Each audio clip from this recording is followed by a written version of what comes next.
meteor airbursted over the southern Urals. It was the largest rock to hit our planet in over a century, and its detonation released the equivalent energy of over 20 Hiroshima bombs. It damaged over 7,000 buildings, and 500 people had to seek medical treatment for wounds.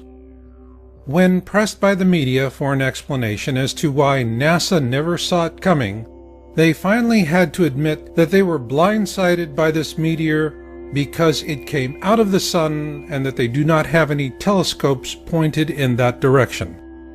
Still the same, can you imagine the carnage that would have occurred had this meteor airbursted over a major American city with the equivalent energy of over 20 Hiroshima atomic bombs? The point here is that we can continue to argue about what is happening here on Earth in a way that keeps the consensus out of reach. But when it comes to meteors, there are no more frivolous debunker theories about natural variation, increased reporting, and, well, swamp gas. Just consequences. This. When the worst of it hits, it will not be brief. This will not be weeks or months. Rather, we're looking at several years, perhaps longer than a decade. What this means is that your supplies, no matter how much you have on hand, is nothing more than a buffer. It buys you some time to work something else out.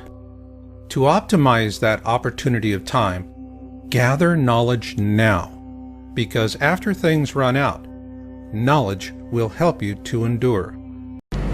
You guys, check that out. I don't know if you can see that. Okay, that's the sun. Look at that. Right there, the sun. And then right there. Look at that. What the heck is that?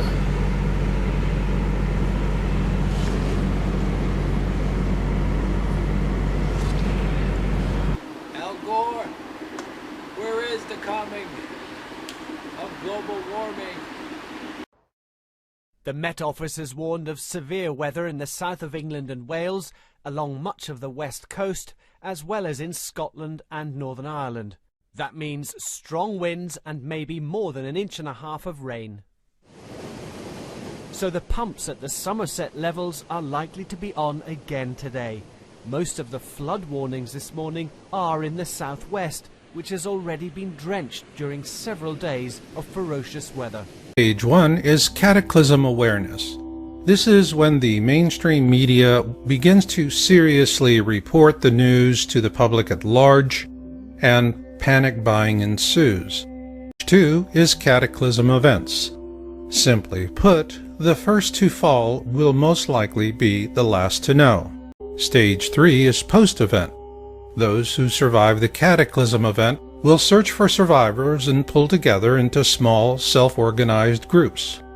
While most preppers set aside enough for themselves and their loved ones, as a member of a larger survival group, you'll also share with them as well. This is when the bulk of your physical supplies will be used up. Stage 4 is the backside.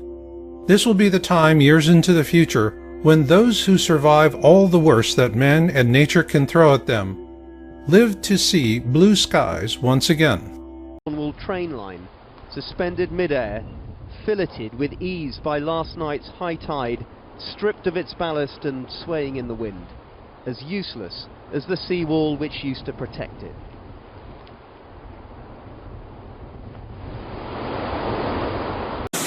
Teenager went missing on Thursday after going out to take pictures of the storm. He hasn't been seen since. More than 200 homes have been flooded in the storms, but the government says many thousands of properties have been protected.